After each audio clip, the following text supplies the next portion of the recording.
கர்த்தருடைய பெரிய தயவான கிருபையினாலே ஆண்டவர் இந்த 40வது நாள் ஜெபம் வரைக்கும் நம்மை கிருபையாய் ஆண்டவர் கொண்டு வந்து கர்த்தர் நிறுத்தி இருக்கிறார். ஹல்லேலூயா. கர்த்தர் மிகவும் பெரியவர். இது நம்முடைய யோசனையினாலே நம்முடைய திட்டத்தினாலே உண்டாக்கப்பட்ட ஜெபம் அல்ல. இது ஆண்டவர் நமக்கு செய்த பெரிய கிருபை. ஆமென். எத்தனை பேர் ஆமோதிக்கிறீர்கள்? கர்த்தர் ஒருவரே இந்த ஜெபத்தை ஆரம்பித்த நாள் முதற்கொண்டு இந்த 40வது நாள் வரையிலையும் ஆண்டவர் அவருடைய கிருபையினால் தயவினால் நம்மோடு கர்த்தர் பேசிக்கொண்டே இருக்கிறார். இந்த 100 நாட்கள் முடியும் போது பெரிய அற்புதத்தை நம்முடைய கண்கள் காண போகிறது. ஒரு பெரிய நோக்கத்தை நமக்காக ஆண்டவர் ஏற்படுத்தி அதற்கு நேராக ஆண்டவர் கிருபையாய் நம்மை கர்த்தர் கொண்டு போகிறார். ஹல்லேலூயா. நீங்கள் 2 ராஜாக்களின் புஸ்தகம் 3ஆம் அதிகாரத்தினுடைய 4வது 5வது வசனத்தை வாசிப்போமே. ஆனால் நீங்கள் 2 ராஜாக்களின் புஸ்தகம் 3ஆம் அதிகாரத்தினுடைய 4வது 5வது வசனத்தை வாசிக்கும் போது, மோவாபின் ராஜாவாகிய ஆடு மாடுகள்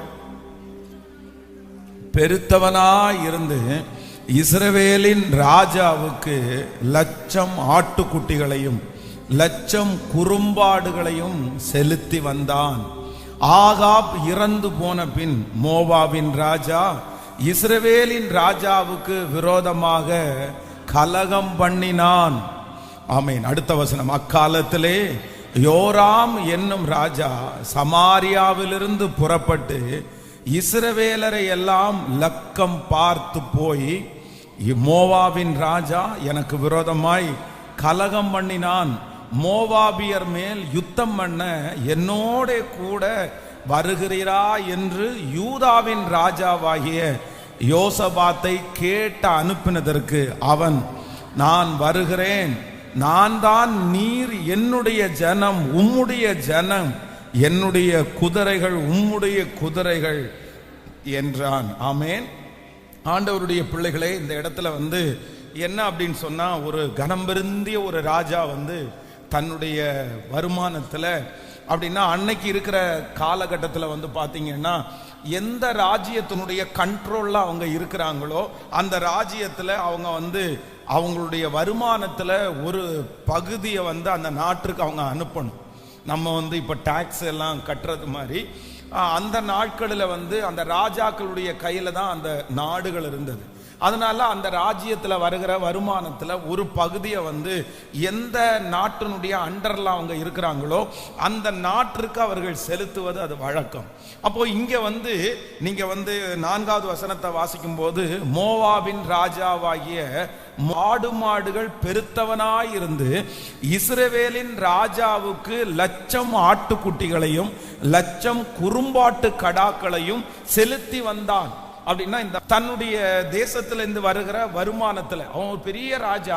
அந்த வருமானத்துல என்ன பண்றாரு அப்படின்னு சொன்னா, லட்சக்கணக்கான ஆட்டுக்குட்டிகளையும் 1,00,000 குறும்பாட்டு கடாக்களையும் வருஷம் ஒரு டைம் அப்படி செலுத்திட்டே வரான். ஆனா இப்போ என்ன ஆச்சுன்னா, இஸ்ரவேலிலே இவன் செலுத்தி கொண்டிருந்த அந்த ராஜா இப்ப இறந்து அவருடைய மகன் அடுத்த ராஜ்யபாரம் பண்ண ஆரம்பிக்கிறார். அந்த ராஜ்யபாரம் பண்ண ஆரம்பிக்கும் போது இதுவரைக்கும் ரெகுலரா கொடுத்து கொண்டிருந்த இந்த ராஜா என்ன பண்ணிட்டார்னா, திடீர்னு தான் கொடுக்கிற அந்த காரியத்தை நிப்பாட்டிட்டார். கலகம் பண்ணி, நான் தரமாட்டேன், நான் எதுக்கு தரணும், நான் உங்க அப்பாவுக்கு கொடுத்தான உனக்கெல்லாம் தர முடியாது, இவருடைய கண்ட்ரோல்ல இருந்தாலும் எதிர்த்து நின்று, ஏன்னா இது ஒரு மிகப்பெரிய வருமானம் அவங்களுக்கு. லட்சக்கணக்கான ஆடுகள் 1,00,000 குறும்பாட்டு கடாக்கள் அப்படின்றது ஒரு மிகப்பெரிய வருமானம். அப்ப இந்த வருமானம் என்ன பண்ணுது அப்படின்னு சொன்னா, திடீர்னு நின்று போயிருது. அந்த வருமானம் நின்று போன உடனே அந்த ராஜாவிடத்துல பேசுறாங்க, நீங்க ஏன் இப்படி தரல, நீங்க தந்தாகணும் இல்ல, நீங்க எங்களுடைய கண்ட்ரோல்ல தானே இருக்கிறீங்க, நாங்க தானே உங்களுக்கு எல்லாம் செஞ்சுட்டு வரோம் அப்படின்னு சொன்னதுக்கு அப்புறமா அவன் விரோதமாய் கலகம் பண்ணி, நீங்க வேணா யுத்தம் பண்ண ஆரம்பிங்க அப்படின்னு சொல்லும் போது, இந்த இஸ்ரவேல் ராஜாவுக்கு தனித்து யுத்தம் பண்றதற்கு அவருக்கு பலன் இல்லை.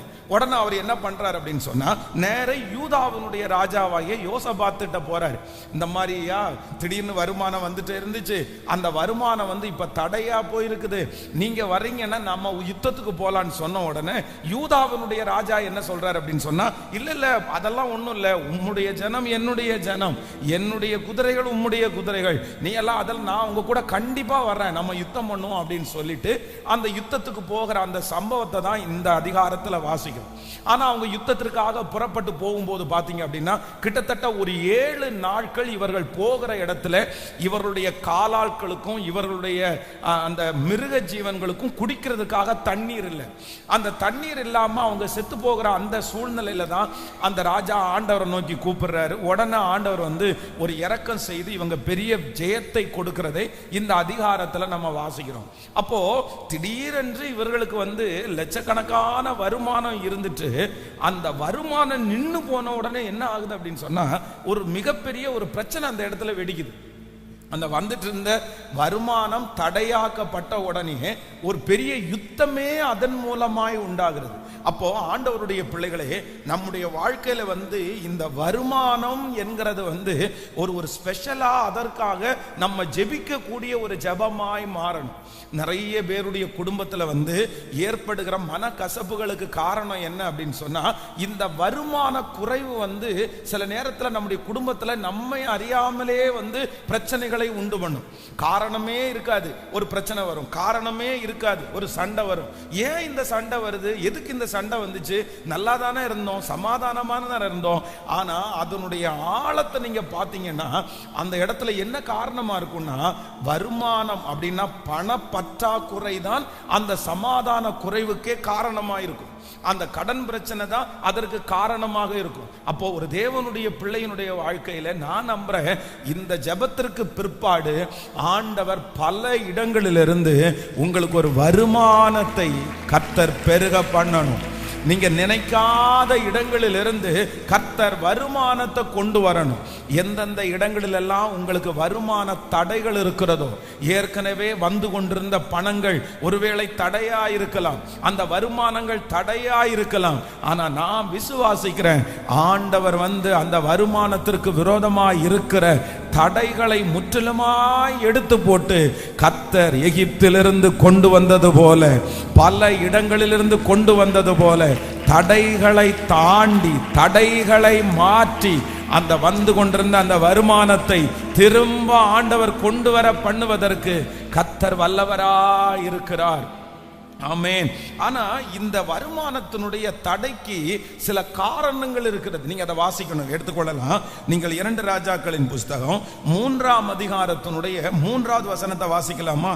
3ஆம் அதிகாரத்தினுடைய 3வது வசனம், என்றாலும் இஸ்ரவேலை பாவம் செய்ய பண்ணின நேபாத்தின் குமாரனாகிய யெரொபெயாமின் பாவங்களை அவன் விட்டு நீங்காமல் அவைகளிலே சிக்கி கொண்டிருந்தான். கவனிங்க கவனிங்க, கவனமா கவனிச்சுங்க.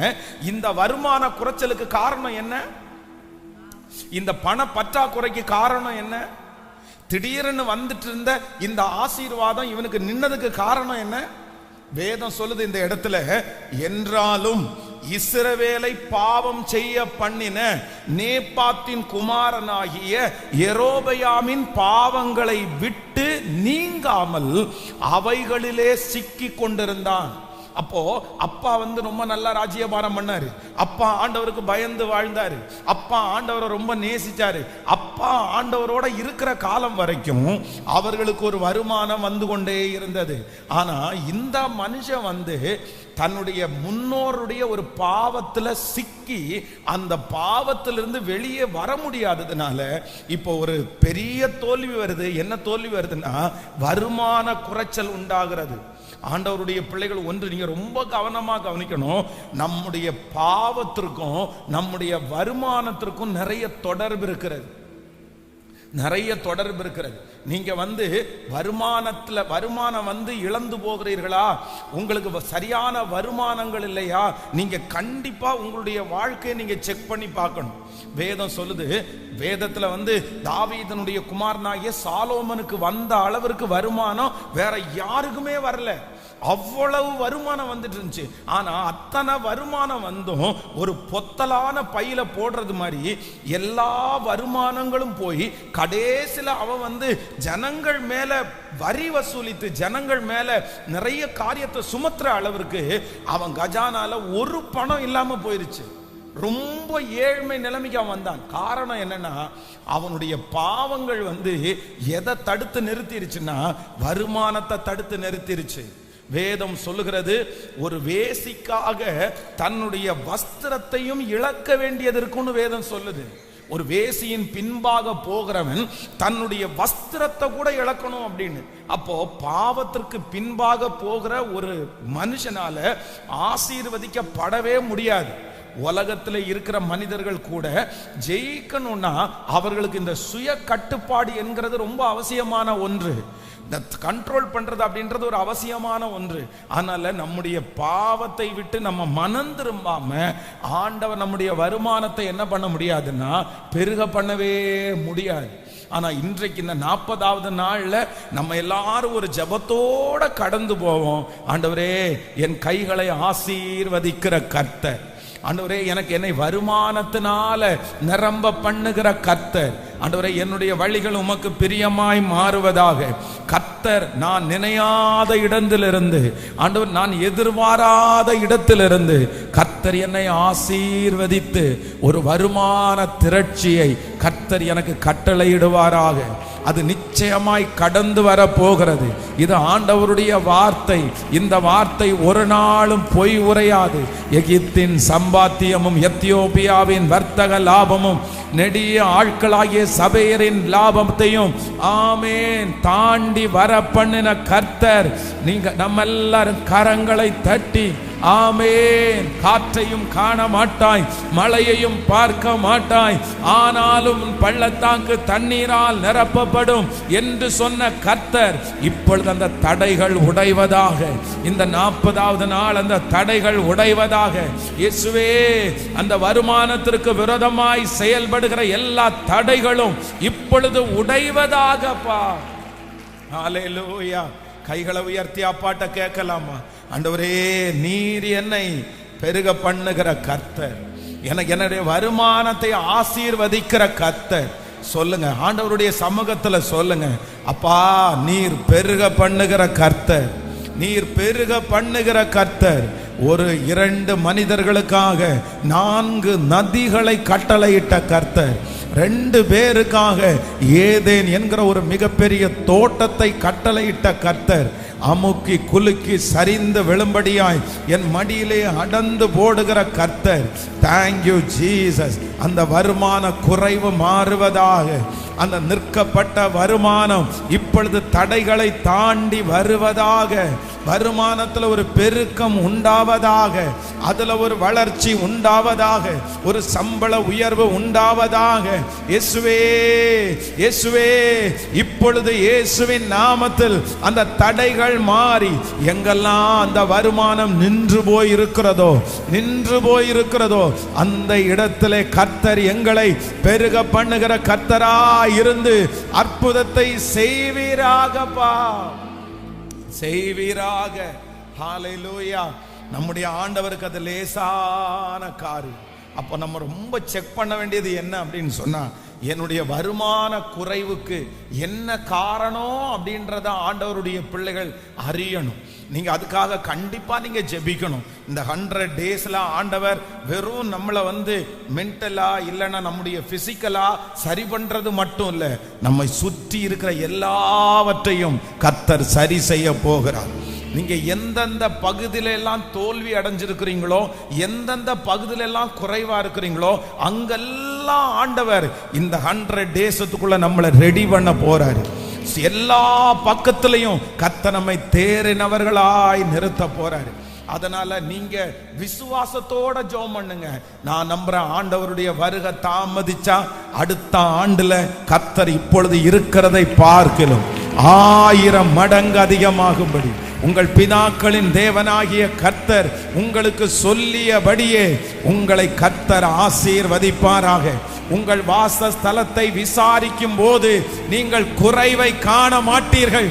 நல்ல கரங்களை தட்டி ஆமேன் என்று ஆமோதித்து எஸ் எஸ் சொல்லுங்க, நான் நம்புறேன் ஆண்டவரே. ஆமென். இந்த 40 நாட்களும் நம்மத்திலே கர்த்தர் அசைவாடி கொண்டிருக்கிறார். அவர் இந்த இடத்திலே இருக்கிறார். அவர் வாசம் பண்ணுகிறார். அவர் வாசம் பண்ணுகிறார். நம்மை பெருக பண்ணுகிற கர்த்தர். ஹல்லேலூயா, ஹல்லேலூயா. எத்தனை பேர் ஆமோதிக்கிறீங்க? ஆபிரகாம் வெறுமையா இருந்த ஆபிரகாமை கர்த்தர் செல்வ சீமானாய் மாற்றின கர்த்தர். ஈசாக்கு பஞ்சமுள்ள தேசத்தில் விதை விதைத்தான். கர்த்தர் அவனுக்கு 100 மடங்கு பதில் கொடுத்த கர்த்தர். ஒரு ஆடுகளின் பின்பாக போய்கொண்டிருந்த ஒரு மனுஷனை மிகப்பெரிய தேவாலயத்தை கட்டுவதற்கு சேர்த்து வைக்கிற அளவுக்கு ஆசீர்வதிச்ச கர்த்தர். அதனால ஆண்டவரை பொறுத்த வரைக்கும் நம்முடைய வருமானத்தை பெருக பண்றது கர்த்தருக்கு லேசான காரியம். நீங்க ரொம்ப ஜெபம் பண்ணணும். நீங்க ரொம்ப ஜெபம் பண்ணணும். நீங்க கொஞ்சம் நீங்க ஆராய்ஞ்சு பாருங்க. நீங்க கொஞ்சம் ஆராய்ஞ்சு பார்த்தீங்கன்னா தெரியும். உங்களுக்கு மட்டும் பாருங்களேன், இந்த வசதின்ற ஒண்ணு அப்படின்னா உங்களுக்கு இந்த வருமானம்ன்ற ஒண்ணு மட்டும் சரியா வந்துச்சுன்னு வச்சுக்கோங்களேன், பாதி ப்ராப்ளத்தை நீங்க சால்வ் பண்ணிட முடியும். நீங்க சால்வ் பண்ணிட முடியும். ஆண்டவரோட இருக்கிறோம், நம்ம நெருங்குறோம், நம்ம ஜெபம் பண்றோம். ஆனா நிறைய பிரச்சனைகளுக்கு காரணம் என்ன தெரியுமா? 90% பிரச்சனைகளுக்கு காரணம் என்னன்னா பற்றாக்குறை தான் காரணம். பண பற்றாக்குறை தான் காரணம். ஒரு கணவன் மதிக்கப்படாமல் போகிறதற்கு காரணம் என்னன்னா அவர் கையில நிறைய நேரத்தில் ஆசீர்வாதம் இல்லை. நிறைய குடும்பங்கள் மதிக்கப்படாமல் போகிறதுக்கு காரணம் என்னன்னா அவங்க கையில ஆசீர்வாதம் இல்லை. நம்ம ஆசீர்வதிக்கப்படுறது நம்முடைய பெருமையை காமிக்கிறதுக்காக அல்ல, நான் எவ்வளவு உயர்ந்திருக்கிறேன்றது காமிக்கிறதுக்காக அல்ல. நான் எதுக்கு ஆசீர்வதிக்கப்படணும்னா என் நிமித்தம் ஆண்டவருடைய நாமம் தூசிக்கப்படாதபடி, என் நிமித்தம் கர்த்தருடைய நாமம் பெருகும்படியாக கண்டிப்பாக கர்த்தர் என்னை ஆசீர்வதிக்கிற தேவனாய் இருக்கிறார். ஆமென். சிலர் சொல்லுவாங்க, ரொம்ப ஆசீர்வாதம் வந்துச்சுன்னா ஆண்டவரை விட்டு போயிருவாங்க, ஆண்டவரை விட்டு தூரம் போயிருவாங்கன்னு. அப்படியெல்லாம் கிடையாது. வேதம் சொல்லுகிறது, உத்தமனும் சன்மார்க்கனும் தேவனுக்கு பயந்து பொல்லாப்புக்கு விலகிறவனுமாகிய அவனை போல பூமியில ஒருவரும் இல்லை. ஆனா அவருக்கு எவ்வளவு ஆசீர்வாதம் இருந்துச்சு?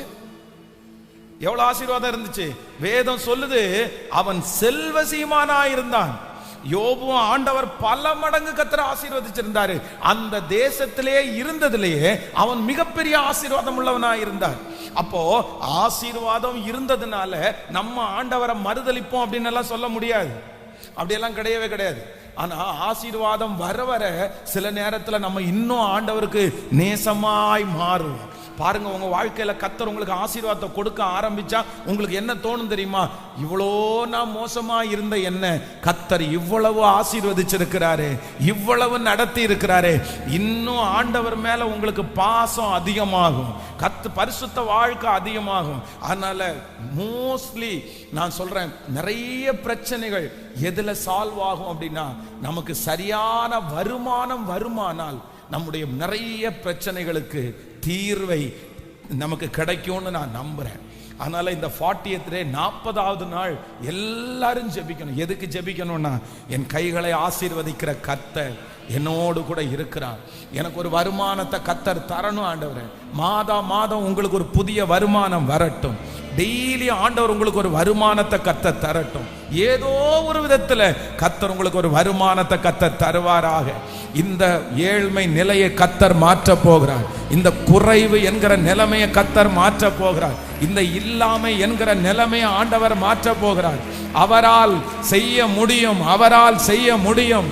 ஹalleluya. காற்றை நாம் காண மாட்டோம், மழையை பார்க்க மாட்டோம். காற்றை நாம் காண மாட்டோம், மழையை பார்க்க மாட்டோம். வாய்க்கால்கள் நிரப்பப்படும், இன்று வாய்க்கால்கள் நிரப்பப்படும். இயேசுவின் பிள்ளைகள் நாங்கள் எப்போதும் மகிழ்ந்திருப்போம். பாடுவோம், இயேசுவின் பிள்ளைகளே எப்போதும் மகிழ்ந்திருங்கள்.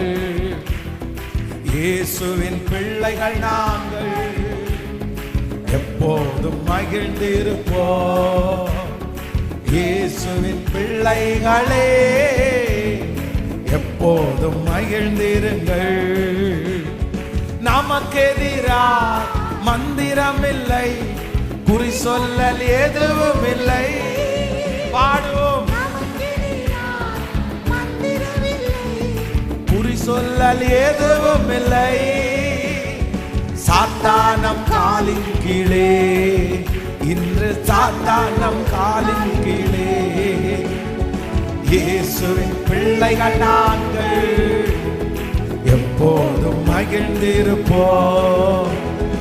இயேசுவின் பிள்ளைகளே, எப்போதும் மகிழ்ந்திருங்கள். எந்நேரமும் எவ்வேளையும் இயேசுவில் களி கூறுவோம். பாடுவோம். எவ்வேளையும் இயேசுவில் களி கூறுவோம். நம் நேசரில் களி கூறுவோம். நம் நேசரில் களி கூறுவோம். கைகளை மேல தட்டி, இயேசுவின் பிள்ளைகள் நாங்கள், எப்போதும் மகிழ்ந்திருப்போம். இயேசுவின் பிள்ளைகளே, எப்போதும் மகிழ்ந்திருங்கள். திரும்ப திரும்ப பாடு.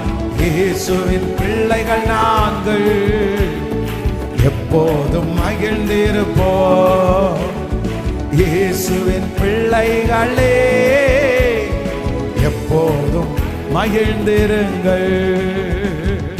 ஹல்லேலூயா, ஆமென். என் வருமானத்தை பெருக பண்ணுகிற கர்த்தர், என் வருமானத்தை பெருக பண்ணுகிற கர்த்தர். கையை உயர்த்தி ஏசப்பாட்ட சொல்லுவோம். இந்த 100 days முடிகிறதுக்குள்ள ஆமென், ஒரு புதிய வருமானத்தை எனக்காக நீர் ஏற்பாடு செய்வீர். சொல்லுங்க. நீங்க சொல்ல சொல்ல ஆண்டவர் அதை கனப்படுத்துறாரு, கர்த்தரை கனப்படுத்துறாரு. இது கர்த்தருடைய வார்த்தை, இது கர்த்தருடைய வார்த்தை. என்னுடைய தவறுகளுக்கெல்லாம் நான் மன்னிப்பு கேட்கிறேன் ஆண்டவரே. சொல்லுங்க. அப்பா, என்னை மன்னிச்சிருங்க. என்னுடைய தவறினாலே தடைப்பட்ட அந்த வருமானம் திரும்ப ஆரம்பம் ஆகட்டும். என்னுடைய ஞான குறைவினாலே தடைப்பட்ட அந்த வருமானம் திரும்ப ஆண்டவரே தடைகளை மாறி வரட்டும். ஏசப்பா, நான் கவனிக்காம விட்டதுனால, நான் யோசிக்காம விட்டதுனால அந்த வருமானம் தடைபட்டு நிற்கிறது. ஆனா இப்போ இந்த 40வது நாள் ஜபத்துல கர்த்தர் அதை தடையை எடுத்து போடுவீராகப்பா, எடுத்து போடுவீராக ராஜா. இயேசுவின் நாமத்தினால், இயேசுவின் நாமத்தினால் அந்த வருமான தடை விலகுவதாக, விலகுவதாக. மாதா மாதம் நான் கையேந்தாதபடி, மாதா மாதம் யாரையும் நான் எதிர்பார்க்காதபடி கர்த்தர் எனக்கு அமுக்கி குலுக்கி சரிந்து விழும்படியாய் என் மடியிலே அளந்து போடுகிறவர். நிச்சயமா நடக்கும், நிச்சயமா நடக்கும். இந்த 100 days ஜபத்திற்கு பிற்பாடு நீங்க எல்லாருமே சாட்சி சொல்லுவீங்க. உங்க வருமானத்துல ஒரு மாற்றத்தை நீங்க பாப்பீங்க, உங்க இன்கம்ல ஒரு மாற்றத்தை நீங்க பாப்பீங்க. ஹல்லேலூயா, ஆமென். நீங்க கண்டிப்பா கைகளை வைத்து அந்த நீங்க ஜெபம் பண்ணுங்க. உங்களுடைய ஒவ்வொரு நாளிலையும் ஆண்டவரே, அவரால் ஆகாதது என்று ஒன்றும் இல்லை. ஆனால் நீங்க விசுவாசத்தோட ஜெபம் பண்ணுனீங்கன்னா போதும். அந்த ஜெபத்தை கேட்கிறவர் எங்க இருந்தாவது எப்படி நடக்கும்னு தெரியாது. நமக்கு எப்பொழுதுமே ஒன்று நினைத்துக் கொள்ளுங்கள், நமக்கு எப்படி நடக்கும்னு தெரியாது. ஆனா கர்த்தர் நடத்தி முடிக்கிறதற்கு கர்த்தர் வல்லவராய் இருக்கிறார். அதைத்தான் ஆண்டவர் சொல்றாரு. காற்றையும் காண மாட்டாய், மழையையும் பார்க்க மாட்டாய், வாய்க்கால்கள். எலியாவை குறித்து வேதம் சொல்லுது. எலியாவுக்கு ஆண்டவர் கர்த்தர் காகங்களை கொண்டு போஷிக்கிறார். என்னத்தை கொடுத்தாராமா சொல்லுங்களேன்? இறைச்சியும் அப்பம். யாரோ ஒருத்தருக்கு செஞ்சு வச்சிருந்த இறைச்சியும் அப்பமும் யாருக்கு கிடைக்குது சொல்லுங்க? எலியாவுக்கு கிடைக்குது. யாருக்கு சுட்டு வச்சிருந்ததோ, யாருக்கு சமைச்சு வச்சிருந்ததோ. ஆனா காகம் கரெக்டா யாருக்கு கொண்டு வந்து கொடுக்குதுன்னா எலியாவுக்கு. நான் நம்புறேன் கர்த்தர் தாண்டி வர பண்ணுவார், தாண்டி வர பண்ணுவார். அது உங்களிடமாய் வந்து சேருவதற்கு கர்த்தர் உதவி செய்கிறவர். ஆமென். இன்றைக்கு ஆண்டவர் நம்மோடு கூட பேசுகிற வாக்குத்தத்தத்தை நாம் எல்லாரும் தியானிக்க போகிறோம். இது 40வது நாள். ஆண்டவர் நம்மேல் கிருபையாய் கர்த்தர் இறங்குவாராக. வேதத்தை எல்லாரும் ஆமென் திறந்து ஒரு வசனத்தை நம்ம வாசிக்க போகிறோம். Thank you Jesus. நம்முடைய சங்கீதத்திலே ஒரு சங்கீதத்தை எடுத்து இன்றைக்கு முழுக்க முழுக்க அந்த சங்கீதத்தினுடைய ஒரு பகுதியை தான் நம்ம இன்னைக்கு வாசிக்க போகிறோம். எல்லாரும் எடுத்துக்கொள்ளலாம். 46வது சங்கீதத்தை நம்ம எல்லாரும் எடுத்துக்கொள்ளுவோம். 46ஆம் சங்கீதத்தை எடுத்து நம்ம வாசிக்க போகிறோம். 46வது சங்கீதத்தை எடுக்கலாமா?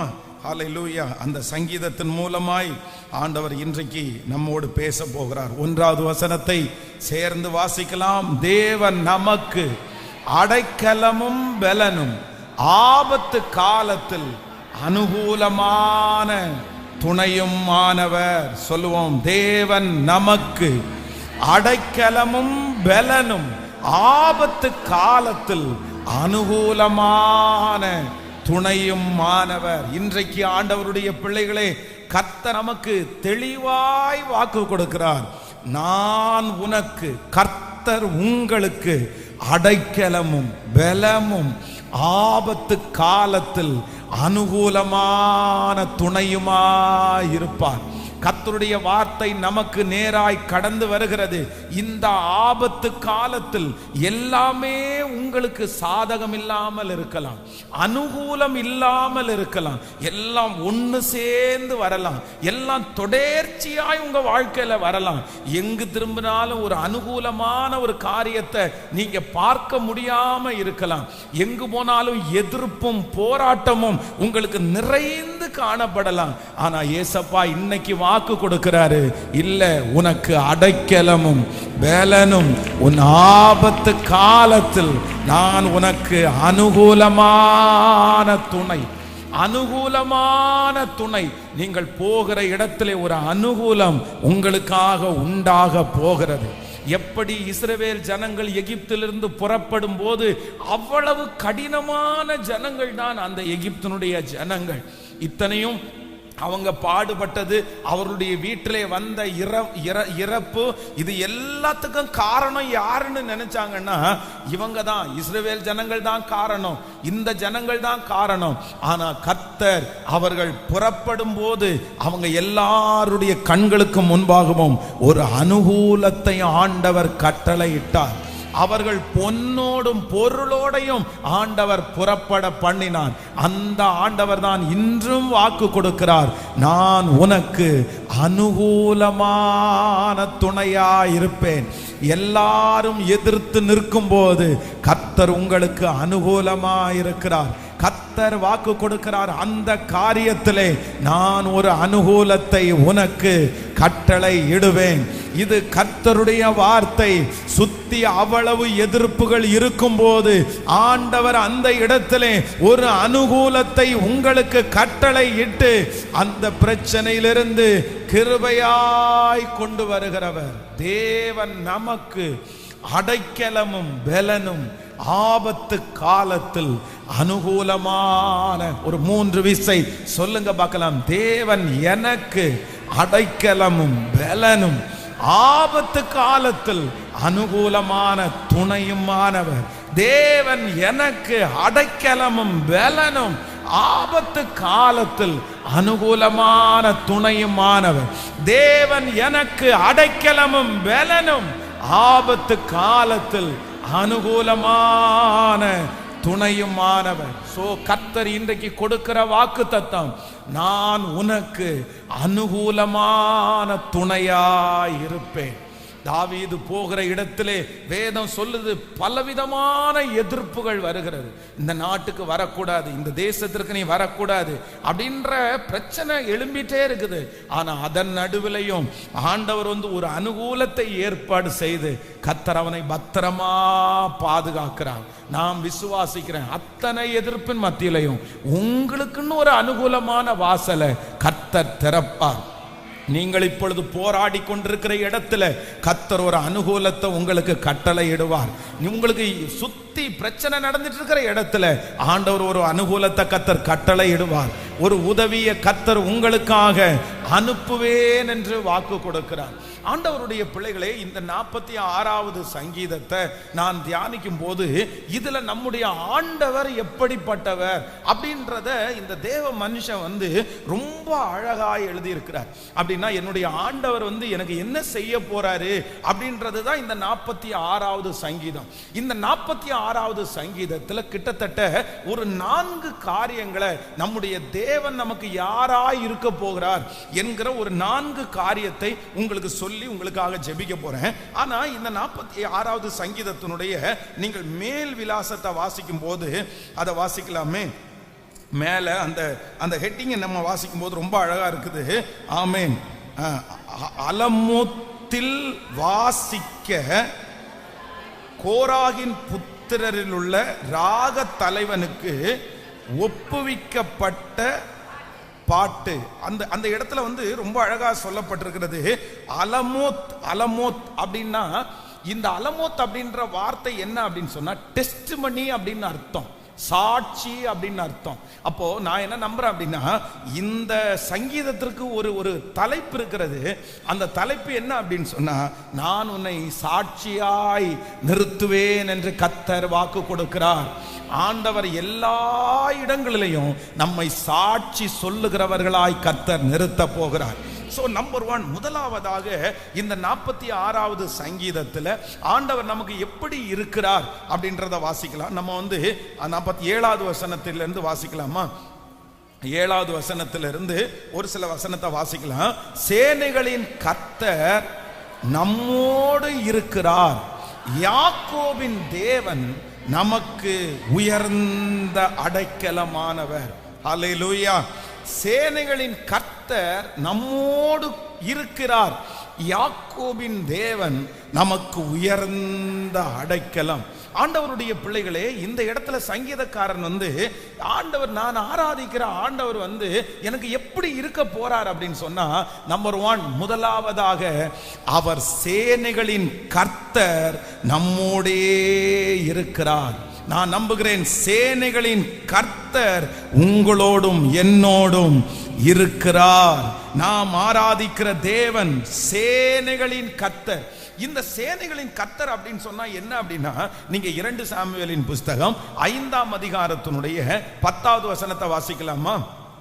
ஆமென். 2 சாமுவேல் நம்ம 5ஆம் அதிகாரத்தினுடைய 10வது வசனம். தாவீது நாளுக்கு நாள் விருத்தி அடைந்தான், சேனைகளின் தேவனாகிய கர்த்தர் அவனோடே கூட இருந்தார். கைகளை அசைத்து ஒரு ஹல்லேலூயா சொல்லலாம். நம்பர் 1, கர்த்தர் சேனைகளின் கர்த்தராய் நம்மிடத்திலே இருக்க போறார். அந்த சேனைகளின் கர்த்தருக்கு 2 அர்த்தம் இருக்கிறது. 1, சேனைகளின் கர்த்தர் என்கிறது வெற்றிக்கு அடையாளம். இன்னொன்று, சேனைகளின் கர்த்தர் என்கிறதற்கு நான் விருத்தி அடைய போகிறேன். தாவீது நாளுக்கு நாள் விருத்தி அடைந்தான், சேனைகளின் கர்த்தர் அவனோடு கூட இருந்தார்.